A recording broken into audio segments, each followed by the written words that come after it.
안녕하세요. 제가 오늘 소개해드릴 기업은 스튜디오 드래곤입니다. 최근에 주가도 많이 빠지고, 그리고 제가 개인적으로 되게 중요시 여기는 재무 상황도 굉장히 좋고, 그리고 우리가 투자한다 그랬을 때 리스크도 딱히 보이지 않는 기업이기 때문에 오늘은 스튜디오 드래곤에 대해서 준비해봤습니다. 먼저 스튜디오 드래곤이 뭐하는 회사인지부터 우리가 간단하게 한번 살펴보면 드라마 사업을 하고 있어요. 원래 스튜디오 드래곤은 CJ ENM의 드라마 사업부 안에 속해 있었어요. 근데 2016년에 본격적으로 물적 분할을 하게 됐고, 이제 스튜디오 드래곤이라는 회사로 따로 나오게 된 거죠. 그 중에서도 드라마 편성, 드라마 판매, 그리고 기타의 매출이 나오고 있는데, 우리가 간단하게 보면 드라마 편성은 말 그대로 드라마를 방송 채널에 편성하는 겁니다. 그리고 드라마 판매는 드라마의 판권을 다른 회사에 넘기는 거죠. 그리고 기타 부분은 드라마 소품을 협찬을 하거나 아니면 DVD나 OST 같은 상품을 우리가 판매하는 것을 이야기하는 겁니다. 근데 여기서 우리가 주목을 해야 되는 게, 스튜디오 드래곤은 원래 물적 분할할 당시만 하더라도 2016년, 2017년도에 드라마 편성 부분의 매출 비중이 가장 컸었거든요. 근데 지금은 바뀌어서 드라마 판매 부분의 매출 비중이 가장 큽니다. 저는 이게 가장 키포인트라고 생각이 드는데, 왜냐하면 이제 OTT 회사들이나 이렇게 글로벌적으로 많은 회사들이 콘텐츠에 대해서 관심을 가지게 됐는데, 이렇게 콘텐츠 제작사인 스튜디오 드래곤의 콘텐츠가 본격적으로 해외에 판매되는 매출 비중이 점차적으로 오르고 있다라는 거거든요.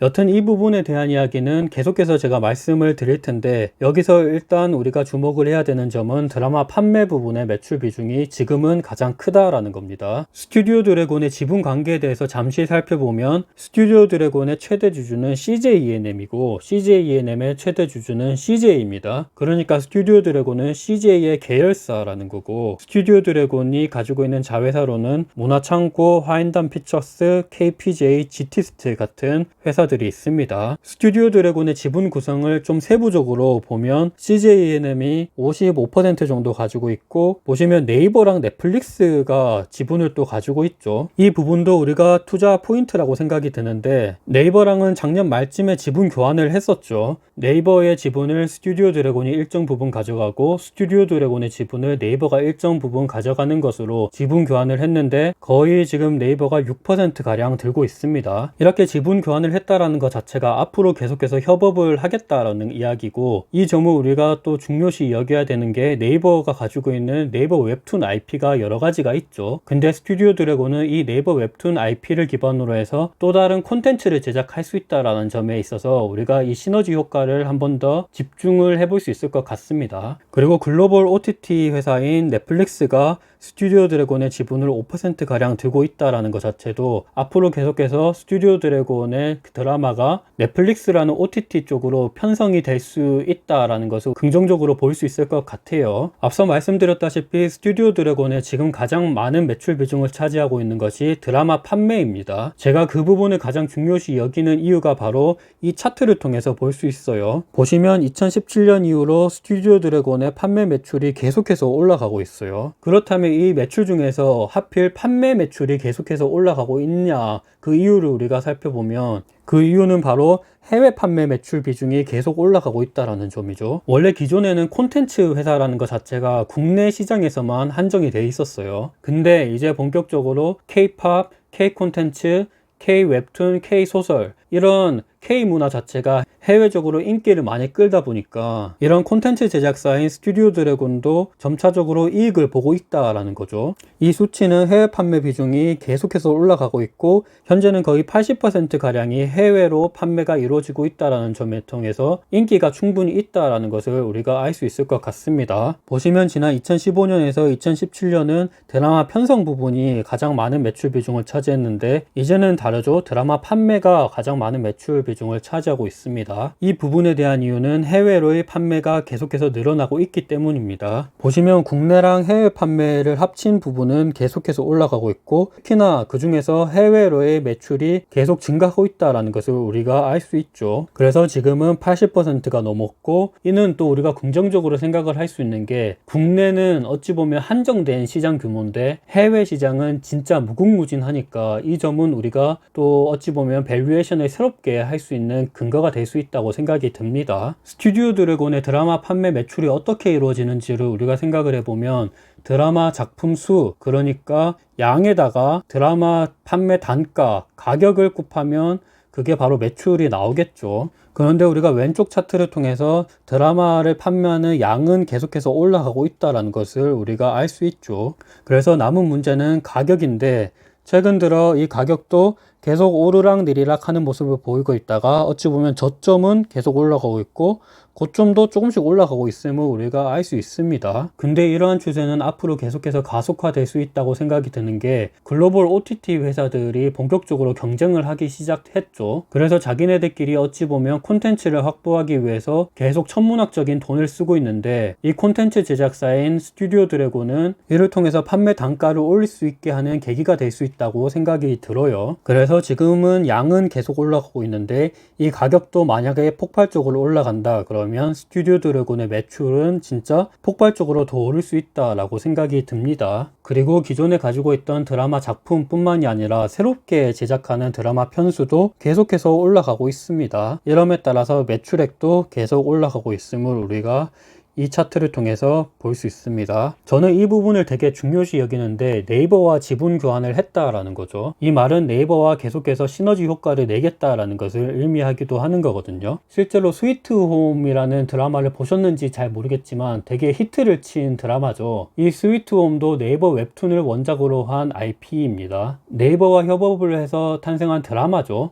이 드라마가 히트를 쳤고 그 다음에 우리가 또 웹툰을 원작으로 한 드라마나 영화를 생각해 보면 미생이나 신과 함께, 그리고 은밀하게 위대하게, 이런 드라마나 영화도 엄청나게 히트를 쳤었거든요. 그러니까 우리가 이 부분을 무시할 수 없는 게, 이렇게 이미 웹툰으로 어느 정도 성공을 한 작품 같은 경우는 이미 흥행 보증 수표라는 거죠. 이를 통해서 스튜디오 드래곤은 이 네이버 웹툰을 통해서 정말 무궁무진하고 앞으로 미생이나 신과 함께 스위트홈 이상을 뛰어넘는 많은 작품들이 충분히 더 많이 생길 수 있다고 생각이 듭니다. 그러면 그럴 때마다 스튜디오 드래곤의 스포트라이트가 집중이 되겠죠. 아래 보시면 보호예수 물량이 거의 190만 주 가량 있는데 예수기간이 1년이죠. 근데 작년 말쯤에 같은 주식수의 유상증자가 결정이 됐습니다. 3자 배정 증자였고 거의 1,500억 가량 탑업인 증권 취득 자금이 있었고요. 이 물량은 바로 1년간 보호예수로 네이버가 배정이 됐고, 상세하게 보면 네이버의 자기 주식을 스튜디오 드래곤이 가져가고 스튜디오 드래곤이 유상증자를 배정을 해서 이 물량은 네이버가 가져가는 식으로 지분 교환을 했습니다. 그래서 현재 네이버가 스튜디오 드래곤의 지분을 거의 6% 가량 들고 있고 스튜디오 드래곤은 네이버의 지분을 0.32% 가량 들고 있습니다. 해외 판매 매출 비중이 계속해서 올라가고 있고 작품 수도 계속 늘어나고 있고 판매 단가도 조금씩 오르고 있고 네이버와 넷플릭스와 지분 관계를 가지고 있어서 앞으로 협업을 계속 할 수 있다라는 것 외에도 우리가 또 주목을 해볼 수 있는 게, 원래 스튜디오 드래곤은 모회사인 CJENM의 방송 채널인 TVN이나 OCN 쪽으로 드라마 편성이 많이 이루어졌었거든요, 지난번에는. 근데 이제는 SBS나 KBS, MBC와 같은 지상파 쪽으로도 드라마 편성이 많이 이루어지고 있습니다. 어찌 보면 이것도 새로운 수요처가 생겼다라는 점에 있어서 우리가 주목을 해볼 수 있을 것 같아요. 이러한 TV 편성뿐만이 아니라 그리고 OTT 회사들도 많이 생기고 있죠. 기존의 티빙이나 웨이브, 넷플릭스 뿐만이 아니라 이제 새롭게 한국에서 디즈니 플러스가 오죠. 그리고 중국의 아이치, 애플 TV 플러스, 그리고 아마존 프라임, 이런 OTT 회사들이 자기네들끼리 엄청 싸우면 스튜디오 드래곤은 이득을 볼 수밖에 없는 구조입니다. 그리고 해외 수출도 계속해서 확장이 되고 있는데, 미생 같은 경우도 일본에서 리메이크 되고 오나의 귀신님 같은 경우도 태국에서 리메이크 돼서 잘 팔렸죠, 해외로. 이런 TV 편성 확대, 플랫폼 해외 수출 확대와 같은 것으로 매출도 점차적으로 증가할 수 있다는 것을 우리가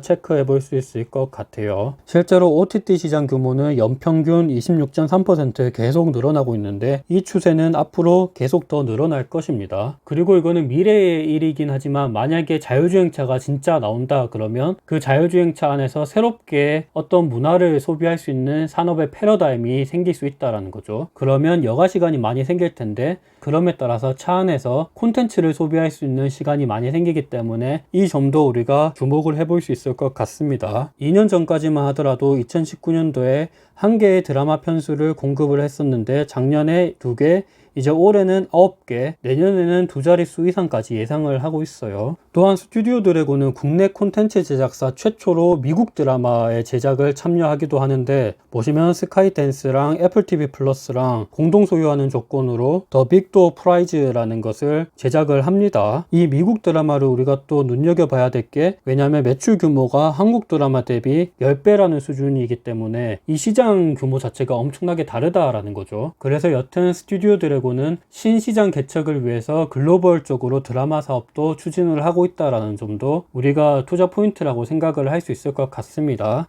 오늘은 스튜디오 드래곤에 대해서 간단하게 살펴봤는데, 다시 요약해서 말해보자면 해외 판매 쪽으로 매출 비중이 계속해서 늘어나고 있고, 실제로 판매되는 드라마 수도 늘어나고 있고, 판매 단가도 오르고 있어요. 그리고 글로벌 OTT 회사들이 계속해서 경쟁을 하다 보니까 여기에 따라서 수혜를 받을 수 있고, 또한 넷플릭스와 네이버와 지분 관계를 가지고 있기 때문에 앞으로 협업을 할 수 있다는 점에 있어서 긍정적으로 볼 수 있을 것 같습니다. 오늘 영상은 여기까지 하도록 하고, 다음 영상에서는 스튜디오 드래곤의 투자 포인트에 대해서 간략하게 요약을 해서 다뤄보도록 하고, 또한 우리가 투자한다 그랬을 때 어떤 리스크가 있는지에 대해서 한번 다뤄보도록 하겠습니다. 그리고 저는 네이버 블로그도 하고 있는데, 혹시 관심 있는 분이 계시다면 네이버에 경영대 뉴턴을 검색하시면 이 외에도 많은 자료들을 올리고 있습니다. 감사합니다.